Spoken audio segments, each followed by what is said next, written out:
Laurent Frère-Germain, ça fait des années qu'on dit que le brevet doit être réformé, doit servir à quelque chose. Bon, ça y est, là, il sera désormais donc obligatoire pour passer en seconde.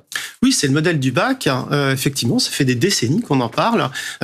C'est un changement radical. Ça veut dire que comme le bac d'avant, le vrai bac, j'ai envie de dire, un brevet qui serait obligatoire pour passer en seconde mettrait en tension tout le collège. C'est-à-dire que ça deviendrait l'objectif de préparation dans la tête des enseignants et aussi, on l'imagine de plus en plus, dans la tête des familles et des élèves.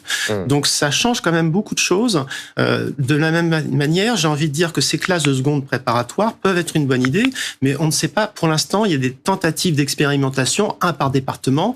On ne sait pas ce que ça va donner. Or, l'enjeu essentiel, il me paraît être là. C'est-à-dire, soit on est dans un système où on sélectionne et finalement, c'est l'occasion d'avoir beaucoup d'élèves en moins parce que ça coûte cher des élèves en difficulté. Et on les envoie vers les filières professionnelles, les CAP et autres. Voire, à partir de 16 ans, on n'est plus obligé de les scolariser. Oui. Soit on a une vraie ambition pour eux. Pour l'instant, c'est pas clair. Et d'ailleurs, effectivement, qu'est-ce qu'on met dans cette étape de cette seconde préparatoire? Est-ce que c'est en fait une manière de faire redoubler les élèves?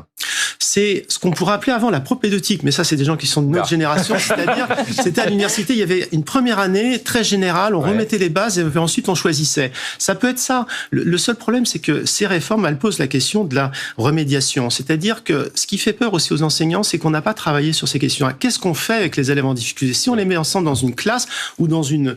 on affronte la difficulté. S'ils sont dilués, si vous avez 5 élèves en difficulté dans votre classe, vous ne les voyez pas forcément. Donc il y a quand même cet enjeu-là.